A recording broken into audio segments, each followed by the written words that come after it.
I don't know. It's just It just is what it is. it's definitely a tower thing. I mean, that's why when you typically go into design studios or game devs or Hmm. um, like CGI.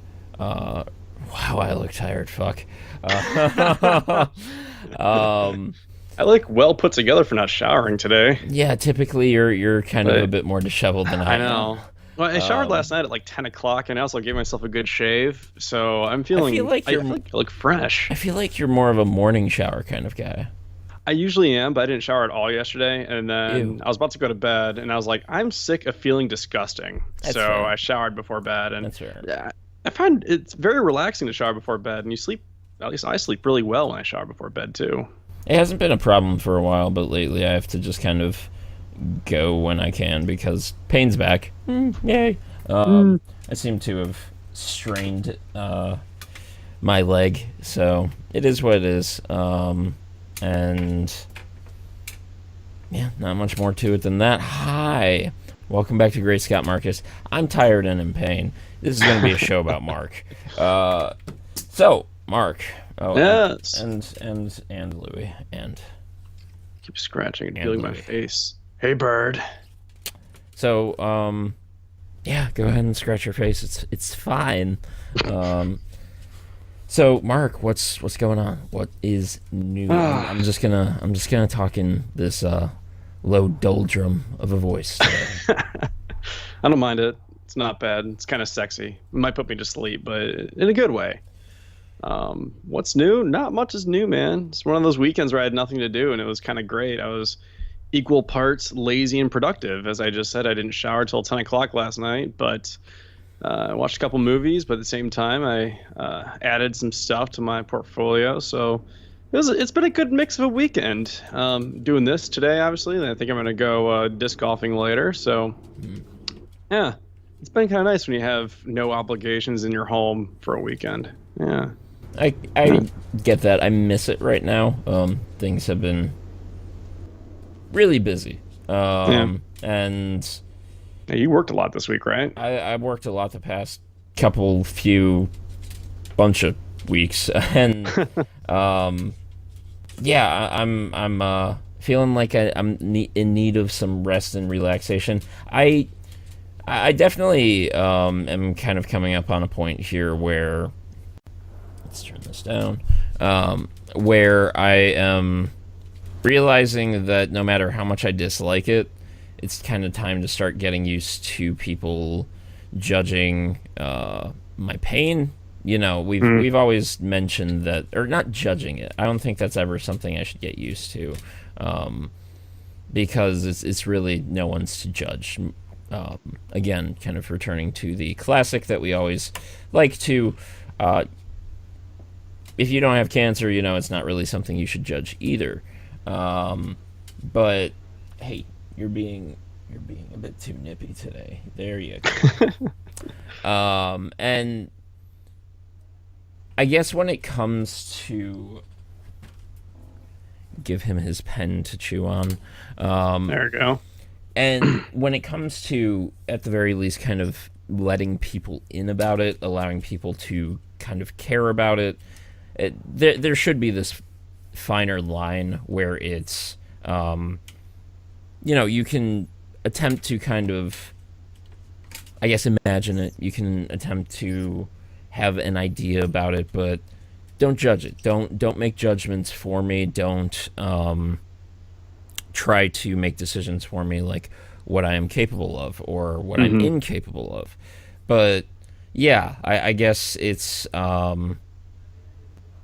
too much of a hot button issue anymore, and I need to be ready to admit that and just be okay with it because I was actually doing great yesterday, and then someone decided to make a judgment call on it for me, and I got really aggravated by it, and that Hmm. aggravation then causes pain.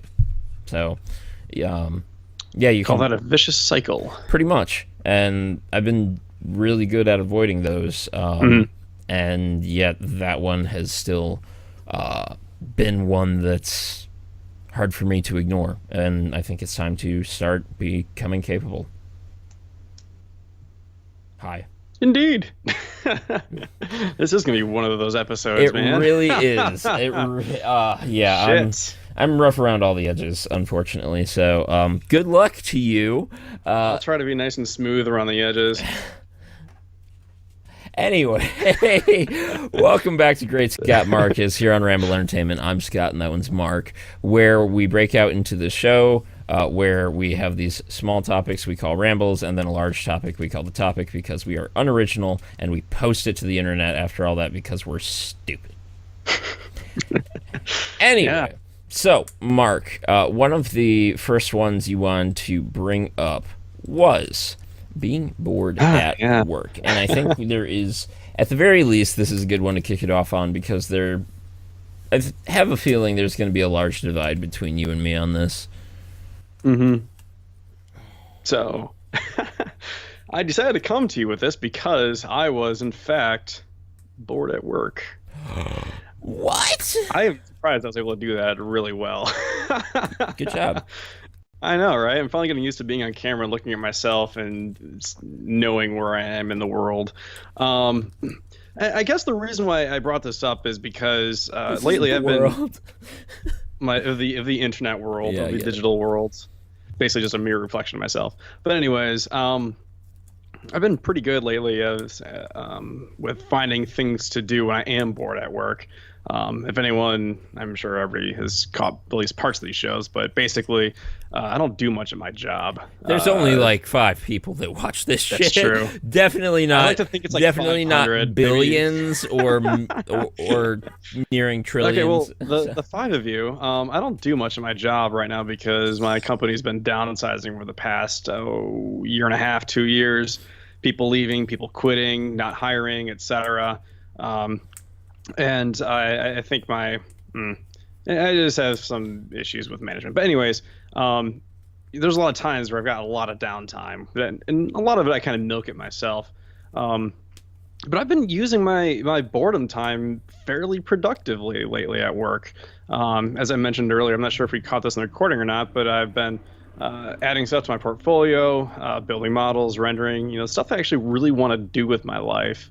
And kind of applying that towards, instead of just being productive and putting it on a website and really trying to find that next step. And I've told this to a lot of people, that I've actually looked for jobs at work, and people are like, oh, that's horrible. I can't believe you look for jobs while you're at your current job. I'm like, what else is there to do? If I'm not happy in my situation, then why?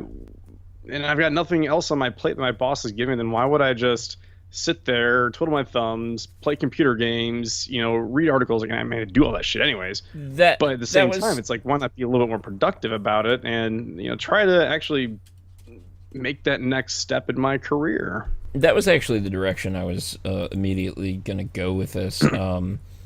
And that's kind of where my mind was at, that like, yeah, I don't try to be that person who's on their phone all the time at work or playing games or checking social media. I'm certainly not checking social media because I'm not really on it.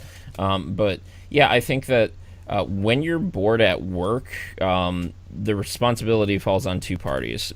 Management for not delegating enough tasks to whatever it is that you do, or yourself for not using that time. Being proactive. Yeah, for not using that time effectively. And I do openly think that being on your phone, checking social media, watching YouTube is not proactive. No. But If- I am guilty of it. Yeah, I mean, like, I think there is a line where there are times. Trying to keep Ludi entertained. He's kind of had Ramble Entertainment. This is going to happen. He's kind of being a child. Yeah, being a child lately. He's trying to get up.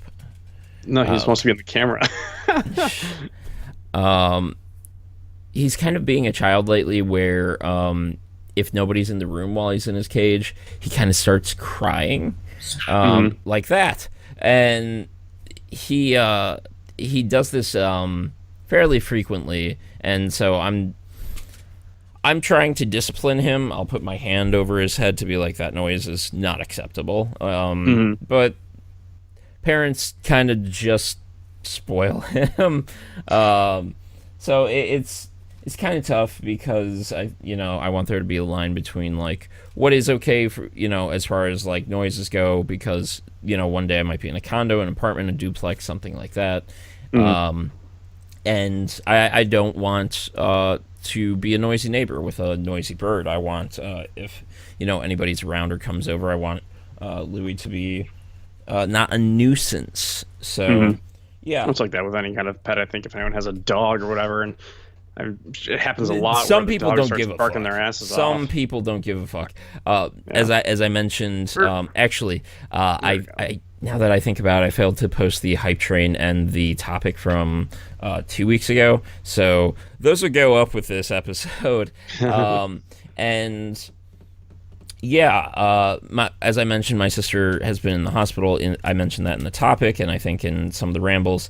And walking into the hospital, there was just poop all over the sidewalk, and that is just someone completely neglecting to pick up probably their dog's poop. And it's just hopefully their dogs. Yeah.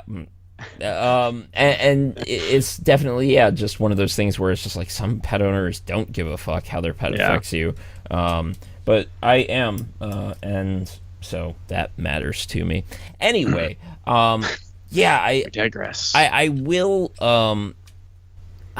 note that maybe about 2 or 3 years ago you were that person at work who it was just like, holy fuck, how do you have nothing to do? It's still difficult, man. I'm not gonna lie.